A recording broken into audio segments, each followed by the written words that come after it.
What if the reason you're still waiting to be chosen is because you've forgotten you can choose yourself? I want them to know that inside them is all of the experiences and all of the choices, good and bad, but they are there in a place where they can choose for themselves. What if confidence isn't something you find, but something you build one small step at a time? Perfection is a myth, but it's willing to keep going one step at a time. Whether they're afraid or whether they are alone, they say, you know what? Today I didn't hit it, but tomorrow I'm going to do it. And even if it's one step forward, that's what I'm going to do. Listen to part 2 of our conversation with Julie DeLucca-Collins. Stop waiting to be chosen, the confidence shift that changes everything. Welcome to Empowering Women in Conversations, podcast to empower and uplift women by providing a safe space for them to share their stories and experiences and encourage the strength, resilience, and power of women. If you are tired of putting others' needs before your own, leading to burnout and resentment, and you are ready to transform and create relationships that are supportive rather than draining, join us on this journey of women overcoming adversities and achieving their true empowerment. Here's your host, a licensed professional counselor, Anita Sandoval. Yeah, that's right. My identity. And I'm an advocate because before, for women, they would call me arrogant. They would call me the B word. They would call me difficult. And I didn't know that meant advocate. Yeah, right. And I think that, again, we're giving meaning to words. I just watched, it's interesting we're having this conversation. I just watched the musical Suffs about the suffragist. And I've been wanting to see it for a long time. And for whatever reason, I didn't get to see it in the city. And I'm not being dramatic when I say that I cried during the last portion of it, because I just thought there's a song in there and I don't remember what it is, but it's called Be a Bitch, right? And we make that word to mean such a negative thing in our language. And sure, and it's basically to criticize, to find fault, to badmouth someone, to rubbish. The thing is, it's a word, and it's the meaning that we are assigning to it. And it's a derogatory slang term. But what if we said, you know what? Yeah, sure, I'm a bitch. Call me that. I don't care. If that's in your definition, what standing up for myself means, what saying what I believe, what doing what I think it's right, that makes me that. Fine, be it. And take away somebody else's definition, and words won't hurt you unless you allow them to define you.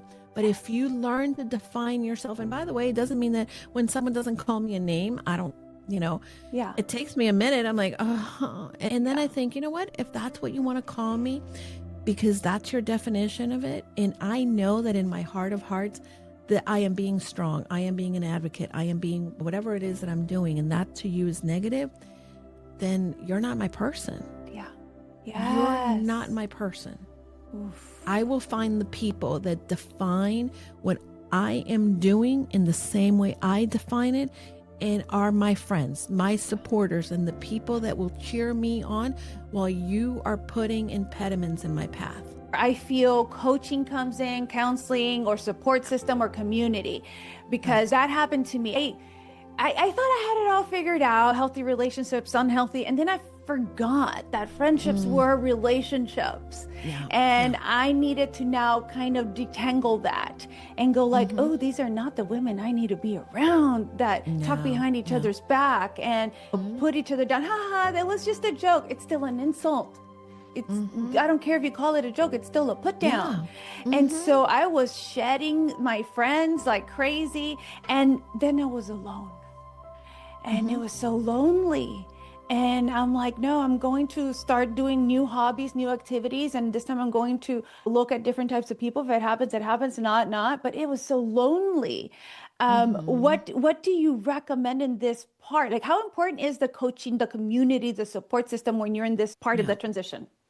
I go back to the example of something that my high school youth minister said to us about community, and it has always stayed with me. And when you're making a fire and if you're using coals, if the coals stay together, they're warm. But as soon as a coal kind of falls to the side, it ends up burning out. And I think that that's exactly what happens for all of us. We can start very hot, very strong, but as soon as we're outside of community, we are going to burn out. We are going to lose the spark. We're going to lose our warmth. And the thing is that community, we are social beings. We are meant to be in community. There's a study, and I don't remember the name of the study off the top of my head, but it's a study that talks about how loneliness, it's one of the reasons that most people are dying, and it's a biggest cause of early death, more so than smoking. Can we really afford to lose life because we feel alone, because we think we are the only one? Isn't it great when we find our people and when all of a sudden we walk into a room, we're like, oh, these are my people. Oh, you feel like that too? Okay, I'm not broken. This is the purpose of community. Yes. And it means that you may have to find a couple different communities and be Cinderella and see what shoe fits the best for you. And again, the community that you're in has to be the community that you are not the superstar in.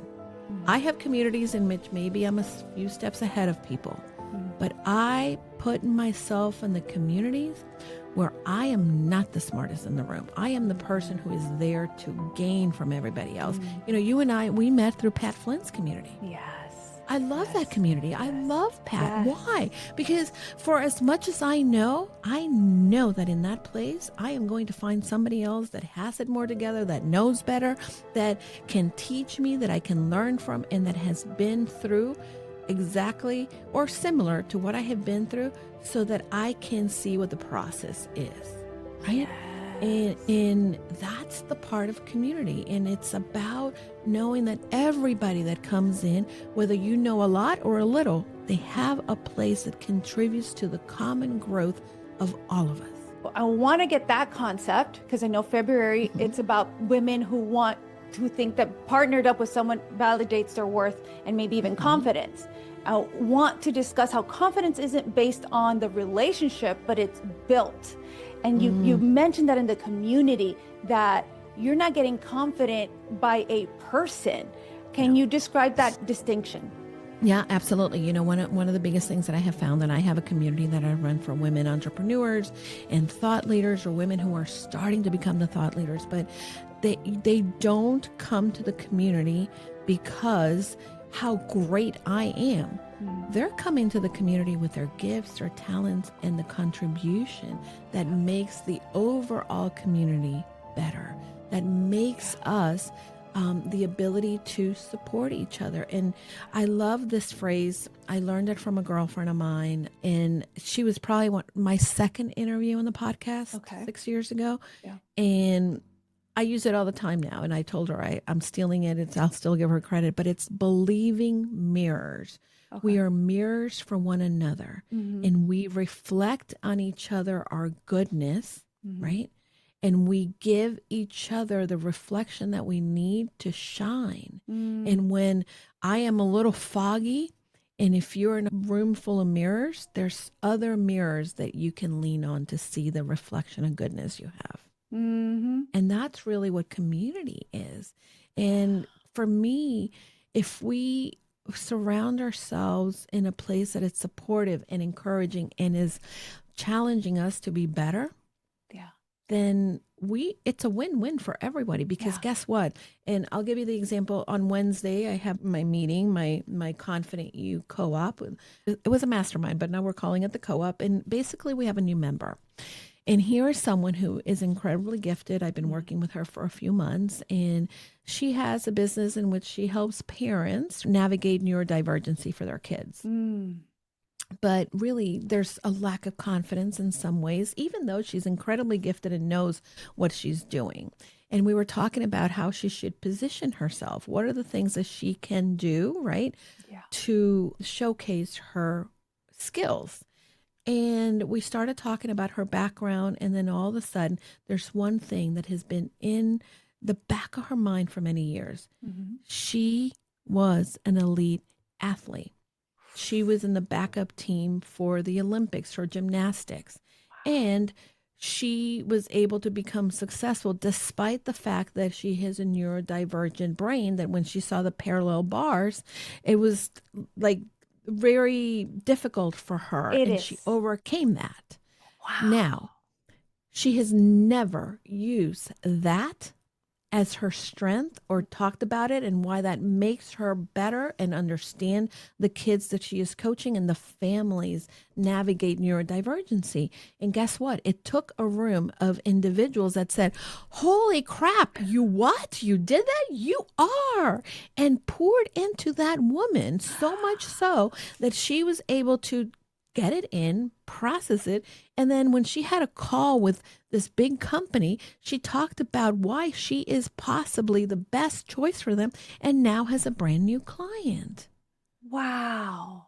But if we sit in the background thinking, oh, I have this little candle, this little light of mine is going to shine. But you know what? I don't want people to see it because I don't think people will understand what my light is. And we put it under, like the Bible says, that bushel, then nobody's going to see our light. Whereas when someone tells us, look how cool you are, look at your candle, shine bright, girl, then you're going to then be able to create the impact in somebody else's life because of what you bring to the table. I love that. Confidence isn't that person telling you, it's you doing the mirror, because we have mirror neurons. Yeah, We're always reflecting our exactly. journey. Yeah. And you are getting the confidence through yourself, through the people you are. You just have to sift through to make sure, are they harming me or are they helping me? And know that distinction of discernment. And I love how you said this little light of mine, side note. And last week, there were some things going on and I had a dream, and I love dreams because I'm EMDR certified, and it talks about brain memories, dreams, and how we process. And so it was a really bad dream, and it had to do about the childhood, and it had to do like something like an evil premonition and the closet opening. And I remember singing in my dream, this little light of mine, I'm going to let it shine. Right. Because that's what I believe in. I believe that no matter what, I'm done. I'm done of people talking behind my back. They can keep on. I don't 100%. care, right? My opinion is what matters anyways. Yeah, And so, absolutely. and I sing, this little light of mine, I'm going to let it shine. And my friend who's working on it, right? He's working on it. And he tells me, amiga, I'm going to be next to you and you're going to share your shine with me. I'm like, get your own shine, amigo, because we both can shine and we both can shine bright. You have it in you and we're both going to shine bright. Don't take my shine. You get your own, you have it in you and create it. And so that's my 100%. favorite song. Just wanted to I share. love that. See how things work out, right? When we are in love alignment it. with Oh, yes. like-minded individuals, it just works out. It does. And something that they do tell me, even my patients, and I tell them, especially new ones, when they call me and they're like, okay, because they think it's like, I'm sick, cough, cough, give you medicine, all better. Right, And coaching, counseling, journeys, it's a different type of healing journey. And I tell them every individual is different. And so emotional healing, habit building, behavior change, how long, and again, everybody's different, but from your perspective, how do you explain to them how long before they start seeing change? How does it look like for you? Yeah, you know what? I think that this goes back to the whole concept of celebrating the gains and not the gap. And that's a book, by the way, by Dr. Benjamin Harding, The Gap and the Gain. And most people, when it comes to habit creation, and we've heard it, right? Oh, you need 21 days, 66. No, honey, the process is different for everyone. The process is different for everyone. Yeah. And can you create a habit in 30 days? Sure. However, you're still going to be processing and having those frenemy behaviors or those long ingrained things in you. So it's going to be easy to fall back. So let's stop measuring how many days and how long it takes. It's going to take what it takes for you as long as you're committed to the process and as long as you have the accountability, as long as you start small. And most importantly, because this is how our brain works, celebrate what you just did. Why? Because the feel-good chemicals help to ingrain the behavior in your brain. If we do something, right? Oh, I went to the gym. Oh, okay, went to the gym. Yay. And then I think, okay, I need to go to the gym again. And then when we don't go, what do? Oh, Julie, what a loser. You didn't go to the gym again. Oh my God, you'll never achieve your goal, right? Our whole pattern begins of telling ourselves how terrible we are at something. And then, of course, it's going to be even harder for us to continue to, going to the gym makes me beat myself up. So I might as well just go do something else, right? Because I don't want to beat myself up and I don't want to feel like crap for not going. I'm just going to give up on that. Whereas I went to the gym, I showed up. Good job, Julie. And guess what? When sometimes I'm working on a habit, and this is the Tiny Habits coach in me coming out, I start small because you're not going to change overnight, but give yourself the credit. When I started writing a book, I didn't give myself credit for writing a whole chapter. I gave myself credit for coming to my desk and opening up the document. And every time I opened up the document, I said, Julie, good job. Look at you. You are a writer. Did I write anything that day? Maybe not. But I celebrated the identity of being a writer. And that, my friend, helped me show up the next day again because my brain says, oh, I like feeling good about myself being a writer. So I'm going to go and sit down at the desk and open the document again. And on some days, I would write a ton. And in some days, I would open the document and say, good job, Julie, you're a writer, and close it up and start with something else. But I became and created the writing habit because I made my brain feel good, and therefore my brain created the behavior. And that's where people go wrong. We don't celebrate what we do. Let's talk about the tiny habits. You mentioned it. Explain what tiny habits are, because I do it with my patients and they tend to minimize it. Yeah, but no. But Yes. Our brain will tell you, oh, but that doesn't do anything. Opening up the paper, opening up your document, that doesn't do anything. Honey, I have 2 books under my belt now. And it does. And here's the thing. A lot of people think that we have to fill a bucket. And this is an example that one of my coaches once gave me. We think we have to open up the floodgates and the manguera and throw all the water in that bucket, and we're going to fill it up really fast. That's fantastic. But sometimes when the water is flowing so fast, you're going to spill it over. Whereas if you're putting one drop at a time, the same thing. It's going to take a little longer, but the drops will continue to be consistent and fill that bucket. And our society is so obsessed with getting it done fast. Yes. Whereas what we talked about, right? Slow and steady wins the race. You're still going to get to the same destination. And guess what happens when you're in that slow and steady? You enjoy the journey. Yeah. You enjoy the journey. It's about the journey, not the destination. It's about the journey. I did the Camino de Santiago, and I've been doing it in stages. And at first, the high achiever in me, I wanted to walk 25 miles per day, or kilometers rather per day, which is a lot. And guess what? My body doesn't work that way. And guess what? If there was a great spot where I got to have lunch with some locals and learn about them and talk to them, that was more productive, meaningful, and I still got to the same destination maybe the next day, but I came in with the knowledge that I had a wonderful relationship and connection and experience, as opposed to rushing through and getting to the next town just so that I can check off I got there in a certain amount of time. Oh, yes. And I'll hit it a little bit with my neurobiology type of expertise, because I'm more like that with the dopamine and the oxytocin. So I'll tell myself, okay, and I tell this with my patients. I'll go, okay, you have to see what your feel good is going to be for that day. Is it going to be the going to the gym and get your dopamines from running and working out? Fine. Is it going to be sleeping in a little bit more and healing your brain and getting the dopamines? Fine. Is it going to be taking your medication for your ADHD? Great. If you don't want to do any of that, you want to eat some chocolate, a donut, go for it. But what is it that you're going to get for your feel good? And Absolutely. yeah, but you are the one choosing and taking control and powerful of that. What do I want?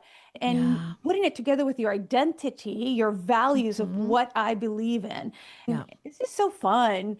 I know. And again, your values, what you have as the core that says this matters to me. Yes. That makes it so much easier because sometimes I think that that's what it is too. We have goals, we have things that we want to accomplish, but many times it's not aligned with our values. Yes. And we create these random goals or stretch sprints for ourselves that are somebody else's dream.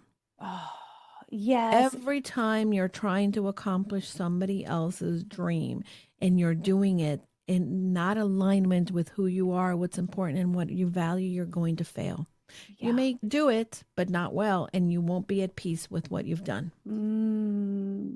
How do you practice that love of your identity with valuing yourself without self-abandoning yourself?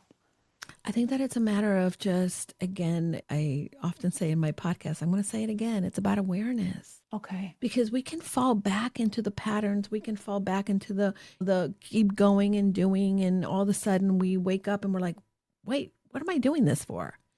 And it really is a matter of just saying, hey, what do I value? This is in 2014. This is a long time ago. I can't believe it's been that long. But in 2014, I started a practice. And to this day, it's something that I'm not perfect at it, but it's on my calendar as a reoccurring appointment. Okay. And the appointment is titled Revisit Your Life. And all I do is I go back and I open a note in my phone and I look at that note and it says, these are the things that are important to me. Service, growth, community, right? Yes. And then I go through the list of the things that I said I wanted to accomplish in my life. And some months I look at it and I'm like, oh yeah, I didn't climb Kilimanjaro yet, right? Yeah. However, guess what? I stayed true to the fact that service is my first and foremost. I stayed true. And then I say, well, what are the things that I need to do to stay true to these values? Are the things that I did in the month of, and listen, in a couple of days, I'll be doing this, right? Yeah. And I have to go back and say, what did I do in January that stayed true to these? And what did I do in January that gets me closer to that? That's how I wrote a book. That's how I became a TEDx speaker. That's how I launched a business. I got my yoga certification. I went into Camino de Santiago. That's how, right? In becoming that person, but also going back and saying, hey, let me see where I am. Kind of take stock of where you are in that journey. Because sometimes we just live with this default, this white noise of life. And like, just how did I get here? Yeah. And that happens to, especially now in midlife for so many women.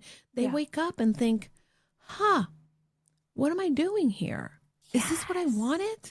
Yes. And they're sleeping next to guys that are strangers and not the person that, they fell in love with, because all of a sudden you're just doing and being and not connecting to the things that you said were matter and important to you, to the things that you wanted to maybe accomplish. And there's nothing wrong with pouring yourself into a life of being a mom, having a career, or staying home, whatever it might be. Yeah. But don't wake up and decide, like, how did this happen? Because this is your one life, my friend. Yeah. And if you are in that spot, celebrate that that's where you are, and celebrate that you're listening to this conversation and you can say, okay, maybe I haven't looked at what's important to me in 30 years. Maybe I haven't gone back and revisited what's important to me and the things that I wanted to do. But today I heard that I can do that. And today I can start. Yeah. Yeah. Because it doesn't matter when you're starting. It just matters that you're doing it and that you do it again and do it Yes. again and do it Yes. again. And it becomes part of what you do. Yes, you don't lose yourself in the grind of the Yeah. day to day and Oh, shoulda, woulda, dissociative. coulda. It's Yes. something to get lost in. But Yes. stop. And yes, will we have regrets? Of course. But if you figure out you have a regret, then say, oh, how can I change that? And it's okay if maybe the goals that you had as a 21-year-old, as a 30-year-old, as a 40-year-old are different from what you have today. Yeah. Yeah. We are human. We can Yes. shift. Yes. Our understanding of the world, our Yes. values, the things that matter can change. But at least go and figure out what's important to you. Go and figure out what you want in your life. And then go. You don't have to start this whole craziness. Just take one small step. Yeah. And tomorrow, after you took the step today and you celebrated what you did today, tomorrow go and do it again, but do it 1% better. Because at the end of the day, that 1% better will give you the 37% better in 1 year, as opposed to start, stop, and then giving yourself the grief because you're not as far as you want it to be. Yes, thank you for sharing. And I'll share a little bit about my story for the audience, and some of them mostly know. I was in a very broken home. I was a high school dropout, got married at 15, divorced by 21, a single mom. And I said, oh my gosh, this was not the life I envisioned. That one decision. And my husband told me, well, that's all you knew. Because I remember being so hard at myself and going, how did I do that? And the judge telling me, well, you chose him. I was 14 and he was 21. He was a predator. Well, that's all you knew. Why are you hard on yourself? And I said, you're right. It took me 10 years to get out of that decision that I made, that it may not have been my fault, but it was still my responsibility to keep moving forward, not for me, but for my kids. And so I kept moving forward, got my GED, went to college, was a single mom, graduated with my associates and bachelor's within 2 years, my master's the following, and decided to be where I'm at, met my husband. And in that decision, was it in my plans? No, I talked to him. I had wanted to go to college in Boston, I remember. And he was so interesting. I would not have met you, I told him. I take responsibility with the decision. I love being a mom. It is what it is with the decision. But I said to myself, I want to be the mom that I didn't have. Yeah. And so for those that think, oh my gosh, being a stay-at-home mom, it's not bad being a stay-at-home mom. It's not bad being a mom. No. I love my practice, and my patients know my kids come first. If there's something, my everything, my patients and everything, I do my hours so I can pick up and drop off, so I could be with them because they're here for a little bit of time. I love that that even though it wasn't in my plans, I love how it was just presented and you enjoy it. You know, so for those that make mistakes and go, oh my God, but this wasn't in my plan. But how can you give it meaning? Like you said, and you give this life meaning, you give it purpose. And I love where I'm at now. I never would have envisioned this life, but Right. it's like, there's like, wow, it was even better. We can choose. Yes. We can choose. And again, we can decide, right? You can decide that experience of being married at 14, you can make it mean that was a terrible thing. Or you can decide that, hey, that was the path that led me to today, to who I am and what I'm doing and what I've created. Because if you didn't go through that, you probably wouldn't have created what you have done for yourself. And I think that's where we really give ourselves a hard time, and we need to learn to give ourselves grace. Yeah. We need to learn to give ourselves grace because we teach people how to treat us. And when we don't give ourselves grace, then we're teaching people to not give us grace because we don't think highly enough of ourselves. Yes, and be around the people that do give you grace, because That's right. I have no contact with my side of the family. And I remember my sister going, "Don't hang around with me. You're a single mom." Like, "Ooh, that looks bad." And, or friends Mhm. going, "Ooh, no, yeah, she's a single mom." And so you want to be around the people that uplift you, going, "Whoa, she's a badass. Yeah, She was able I to do know. all of this." And my husband giving me Mhm. grace, going, "You didn't know anybody. You didn't have any support system." And I'm like, I Right. never thought of that. And it's just Mhm. mirroring the That's things that right. you didn't know was there with the positive people. Yes. 100%. And I think that that's the place where, through the work that you do, your show, what I'm creating in our community, and what I'm hoping that every day when I come and do this work is because there is someone that didn't hear from somebody else that they needed to give themselves grace, that they are good where they are, and that they're capable of going and doing the thing that maybe they're not giving themselves credit for being able to do. Yes, I love this. And Mhm. before we close, I really want you to let our listeners know where they can connect with you, learn more about your work, and where they can find your book, Confident, Raw Ooh, Conversations. Yeah, Confident You. amazing. Well, Anita, thank you so much for having me. I am so fired up. This has been the best part of my day.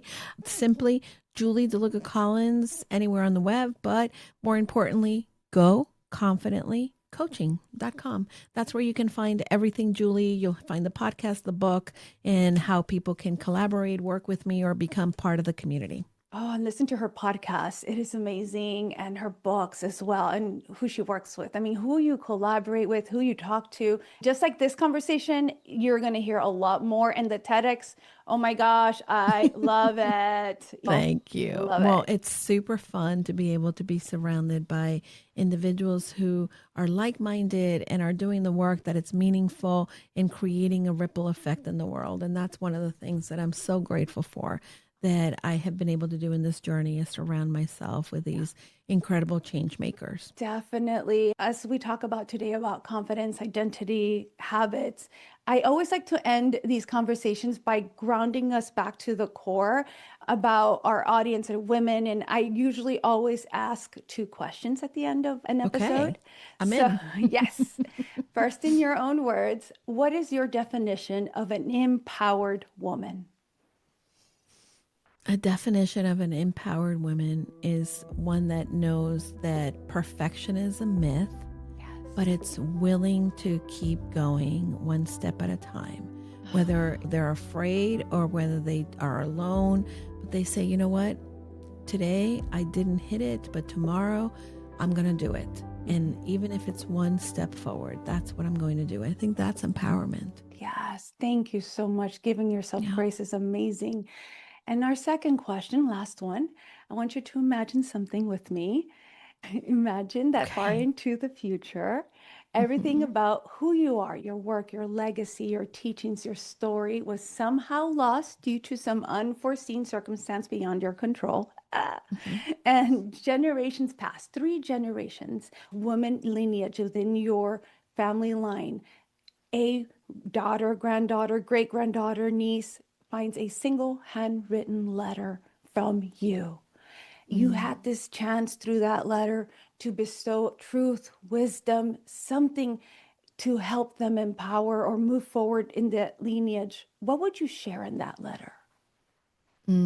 Such a beautiful question, Anita. I think that the biggest thing that I would share in that letter is we don't control what's happening around us. We don't foresee what the places that we may be in. But number one is to look at themselves in the mirror and to see that it's not just me, but behind me, there are other incredible individuals who got us here, who maybe exited relationships that were abusive. They were women who, despite what people told them that they couldn't do, they did.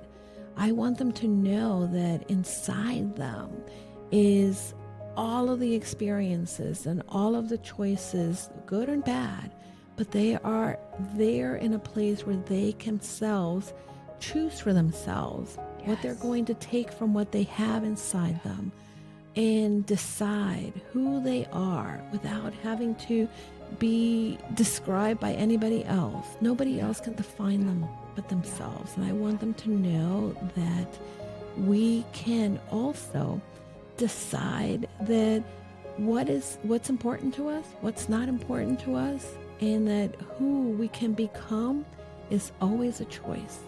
It's always a choice. It's a daily choice. And it also means that we are going to be uncomfortable, but uncomfortable is the gift that we give ourselves. Yes. Everyone, as we close today, I want to remind you that we are complete as we are. And we don't need to be chosen to define who we are. And empowerment is a journey. It's not something who you are, but it's something that we do and remember and invite within ourselves to be daily. Yeah. Thank you so much for joining us, Julie.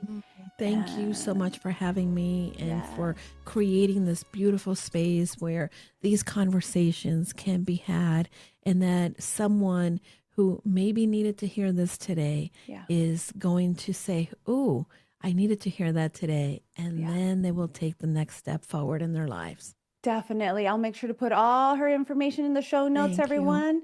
And until then, be well and stay safe. Thanks for listening to Empowering Women in Conversations. This conversation has ended, but your journey to empowerment continues. Please share with someone you know who will find this conversation helpful and inspiring.